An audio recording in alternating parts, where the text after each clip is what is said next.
Yeah, you're kidding, right? Wait, that's busted. Really close. Fantastic. Riot did it again. Another smash hit. League of Legends has no shortage of flashy assassins. From Katarina to Kha'Zix, there's a breadth of complex and fun characters that various one-tricks have devoted themselves to mastering over the years. Some of the most famous outplays in all League history were pulled off by these champions. I think he's in the bed. Oh, Faker may be in trouble here. Deathmark tries to clean it up for Ryu. Oh, look at the cleanse, look at the moves! Faker, what was that? But amongst this class of starlets, there's one that's different from all the rest. One of these champions was the first assassin ever created by Riot, someone who's always seemed to have unique abilities and skills unlike any other, a character who's never been boring, but also rarely been balanced. And today we're going to talk about the entire history of the rise, fall, and rise again of Akali, a champion worth maining.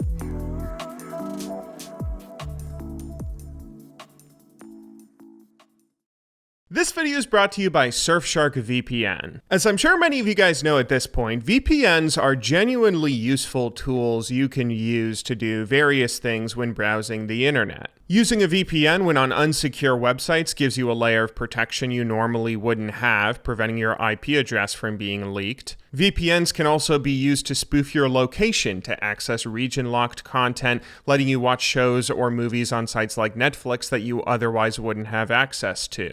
And of course, when you use a VPN, all the data that you send online is encrypted, so not even your ISP can view what you're doing or throttle you based on the websites you visit. VPN services in general are really useful, and Surfshark is one of the best and cheapest providers out there. They have all sorts of bonus programs that you get when subscribing to their service, and they offer numerous features that other VPN providers simply don't, like the ability for you to use them on an unlimited number of your devices. If you sign up today with a link in the description and use code GBAY99 at checkout, you'll get 83% off your purchase plus 3 months free, all while supporting this content and our channel. A big shout out and thank you to Surfshark for supporting our videos and helping me make these documentaries for so long now.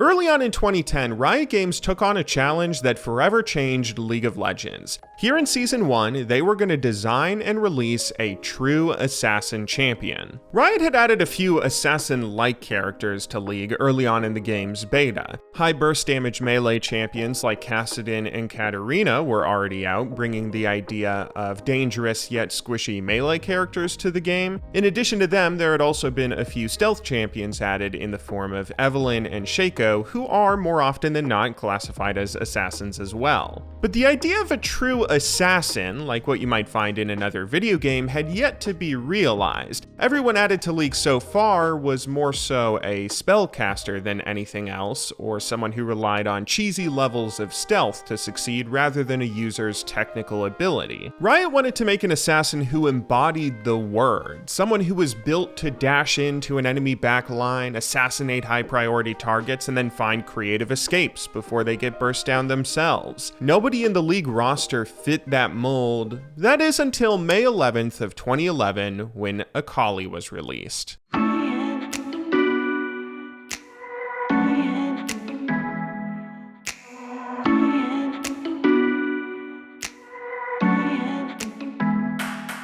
Akali was one of the most ambitious projects Riot had taken on up until that point. Not only was she the first true assassin in League of Legends, but she introduced a whole heaping load of new mechanics to the game that were creative even by today's standards. Her passive, for instance, buffed basic attacks with spell vamp and bonus magic damage on hit, but only if Akali had 10 bonus attack damage and 20 bonus ability power. Without those bonuses, neither part of the passive would be active, meaning players who wanted to have both from level 1 onward would need to use creative rune setups and starting items to achieve that. Akali's Q, Mark of the Assassin, was interesting in that it was a point-and-click spell that when thrown dealt a little bit of damage to an enemy champion, but also marked that champion with the potential for additional damage if Akali auto-attacked the character shortly thereafter. This spell in particular really required Akali to be played like a true assassin, getting up close and personal to an an enemy,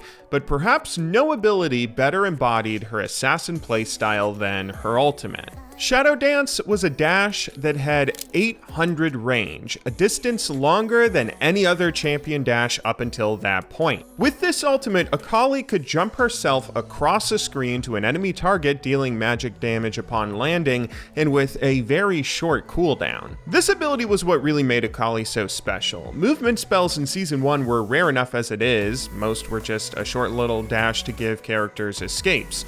To have 800 range on a dash that you could engage with was something we had never seen before. On top of that, the initial version of this spell also allowed Akali to use it even when rooted, stunned, or snared, but there was a catch. Shadow Dance worked off a charge system. Akali could only hold up to 3 charges of the ability, where once those were used, she would have to wait some 15 to 20 seconds to build up another charge. Akali could also gain charges by getting kills or assists on enemy champions, giving her some more leeway, but this is what really kept her from being too broken. As impressive as all this might seem, Akali was still a squishy champion who didn't have much in her kit other than damage. Her final 2 abilities were simply an invisibility spell that could be placed in a small area to help her escape tough situations, as well as an AoE spell that dealt a bit of damage around Akali to help her burst enemies. While a skilled player might be able to use her kit to burst down enemies quickly and snowball off kills into becoming a really threatening assassin, less skilled players might find themselves wasting ultimates, using abilities too slowly, and getting burst down to nothing themselves before killing any opponents. This meant Akali's play rate was somewhat suppressed in early seasons. She was a champion who struggled unless you put in at least a few dozen games of practice to learn all the nuances of her kit and combos, but there were some players who were happy to do exactly that. A top laner named Westrice, who played competitively for Epic Gamer and Curse Esports, quickly became known in Season 1 as the best Akali in the world. Few pros at the time put in the work and effort to learn all the nuances of the champion, so she didn't see much attention in competitive play, but the few times she was picked was almost always when Westrice simply decided to go off with her against some of the best players in the game. Yeah, Juke, and she's going. Wow, that is Westrice on his game right there. His heels, there comes the clairvoyance. Oh, able to dodge past it. It really felt like Riot hit the nail on the head with Akali's original design. She had plenty of strengths in her kit with insane movement and damage, but she also lacked crowd control and other important abilities that kept her from being too overpowered. As fun as she was to play, she required a lot of practice to build up the knowledge to use her most effectively. Akali really embodied that easy-to-learn, hard-to-master design philosophy Riot took up. You could even make the argument she was the starting point for the idea of maining or one-tricking champions just because of the depth in her kit, but she still did have some pretty glaring flaws. As fun and successful as Akali felt throughout Season 1, in the following years, she started to see less and less playtime. By Season 2, Akali's pick rate was hovering in the low 4% range, but even more worrying than that, her win rate was dropping hard. By summer of that year, she was getting a 45% win rate across all regions and ranks. Couple that with only being played 3 separate times in the competitive scene that year, and there was definitely cause for concern. One of the big oversights Riot had when creating Akali was a technical issue with her W ability, Twilight Shroud. This is the skill that gave Akali invisibility when standing in a small area of effect, but there is a way to completely counter this. Pink wards, a 75 gold item in the shop that when placed granted vision of all invisible units in a large area. All an opponent had to do when facing Akali was buy one of these, and the instant she pressed W, place the pink ward anywhere nearby. Now, one of Akali's main 4 abilities has just been made completely useless. Anytime you picked Akali, you were just kind of hoping that the enemy team wouldn't be good enough to use pink wards against you, which is kind of the thing that killed her popularity in the upper levels of solo queue and professional play. She just wasn't reliable enough compared to the other bruiser champions who could deal similar damage while also tanking much more top lane. So to remedy this, Riot gave Akali a string of buffs. These buffs were mostly new abilities added to her kit that were meant to make her easier easier to use and a much more reliable source of damage. Her passive was changed so that it would always be active no matter what and didn't require those bonuses from runes or items beforehand. Her shroud was tweaked to give Akali vision of wherever it was placed, as well as a few other buffs, and her E was given a new ability where it could be used to activate the secondary damage on her Q. On top of all of this, Riot also nerfed a lot of the vision items that were popular at the time, like oracles and pink wards, which indirectly gave Akali more help along the way, and before long, she was relevant again. To bail. Unfortunate for Quas. Oh my gosh, Boy going in on Man Cloud. That is a scenario of a longtime champion being played new. There's the assault battery coming in. The ball breaker can still pop him up, but wow, Boy is just getting fed right now. By Season 4, Akali had seen her win rate climb well above 50% for the first time in the champion's history. She was seeing a renewed interest in competitive play as well as solo queue, since not only was she a much more reliable source of damage for a team, but she was also easier to play. This brought in new Akali players who helped to further push the champion to the upper limits of what she could do. We even got to see Akali be relevant in competitive play again, as many carry-oriented top laners like Mega Zero, Voyboy, and Zion Spartan started swapping out their usual bruiser champions for the assassin. But maybe no event better represented Akali's return to relevancy than when Samsung Blue picked her in the semifinals of Worlds 2014. And lock them down and then just solo out the Rengar. What is going on here? Not only would they pick the champion though, they would crush with her and go on to win that year's title. Down is going to be right on top of each other. Downey gets what he wants. He is going to be out of the fight, and he also has the intervention on. Pawn almost goes down here, but he gets the brush control. Denies the vision. Oh no, Looper gets going, and that's going to be one for Dandy as well, and White starts things off. 2-0. Shortly after Season 4 concluded, some scrutiny started to surround Akali's rise in popularity. Was it a good thing that an old champion had now found relevancy not based on the talent of the players using her, but just because she had been made easier, kind of more casual? Akali had been made so easy, in fact, that her win rate in solo queue was topping 55% now, this on a champion who struggled to ever reach a 50% win rate before. After the season ended, Riot re-examined her kit and found that it was a bit too strong and not exactly what they wanted to see. The assassin who used to be easy to learn, hard to master, was now just flat out easy to do well with. In response, rather than nerf Akali's damage or stats, Riot decided to make two tweaks to her kit that they hoped would bring her in line. They would nerf the range on her ultimate by 100 units and remove the ability for Akali to proc her second Q with her E. I can imagine the balance team was probably hoping this would make Akali a less oppressive champion for the average solo queue player, but still keep her relevant for those dedicated mains. All of her stats and damage were still the exact same, she would just be a bit more difficult to do super well with, but this ended up having a cataclysmic effect on the champion. Akali saw an overnight drop in win rate from 55% to 45%, while the player base for the champion was cut down lower than it had ever been before. Akali was overpowered and did need some nerfs, but the instant she got these two changes, the champion was decimated and now completely irrelevant. This is something we've seen before in League of Legends, particularly with older champions. If a character's kit is too simple, they'll never be played, since other champions will inevitably do what they do, but better. Meaning the only way for these older characters to be playable is if their abilities are so good and so strong they're overpowered. The only fix for a solution like this is a change to the abilities themselves, which that's exactly what Riot started doing with Akali. Over the next couple of years, Riot would implement a few patches that changed how Akali's energy worked, how her shroud worked, even things like adjusting how fast her dash was on her ultimate. These had little effect on Akali's pick rate or win rate in solo queue though, so on patch 6.22, Riot went so far as to give Akali what many saw as a full-on rework, changing every single ability in significant ways to try and make her playable in solo queue and viable in the competitive scene once again. but this huge update hardly moved the needle at all, as Akali was still an outdated niche champion. I mean, it makes sense. She's Riot's very first assassin, originally created 7 years ago at this point. She's bound to need some help, so that's what she got. Riot decided that they were going to give Akali a full champion relaunch. They'd throw out nearly everything in her kit right now and start from almost scratch with a completely new design.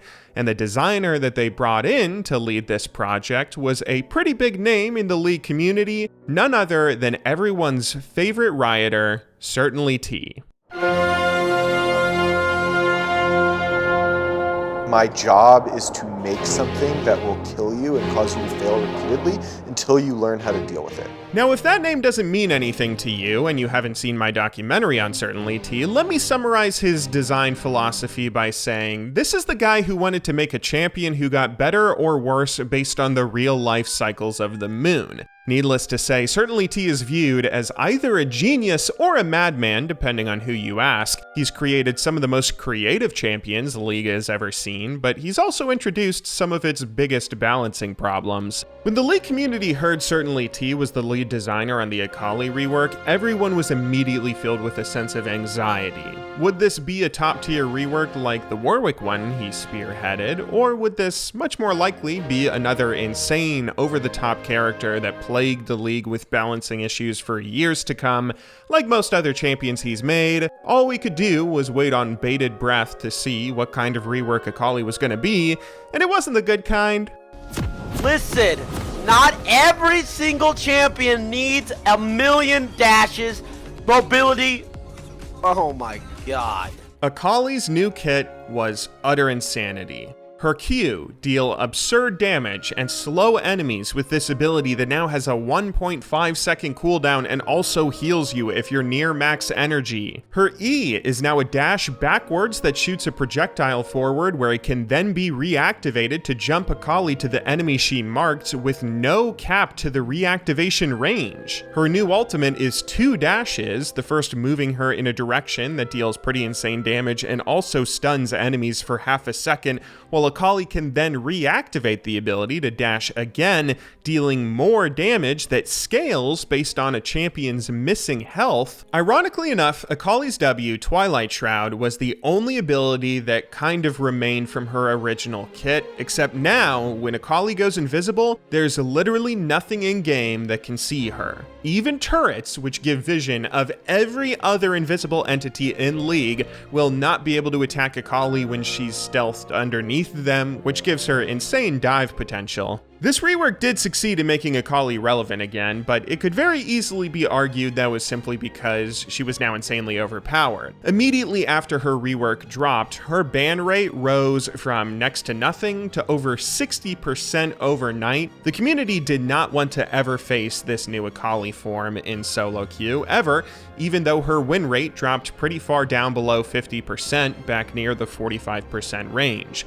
Nobody wanted to deal with a champion who could dive them under tower with few to no consequences. Following the rework, Riot ended up going on a massive streak of nerfs to try and bring Akali in line. By my count, there have been 40 separate nerfs to try and balance her out from the time of the relaunch to today. These have ranged from nerfing energy costs, flat damage, and various ratios of each ability, to outright removing certain aspects of Akali's kit, like the stealth under towers on her W, the initial stun with her ultimate, or the healing with her Q. 40 nerfs in just a couple of years is pretty crazy, but keep in mind that wasn't 40 consecutive nerfs in a row. Rather, ever since Akali's relaunch, she's just been in a constant state of being nerfed and then buffed and then nerfed again, abilities removed, abilities added, a never-ending dance where Akali mains are desperately trying to find a moment to breathe. It's become all but a meme now amongst the Akali community just how many nerfs their champion has now received since this rework.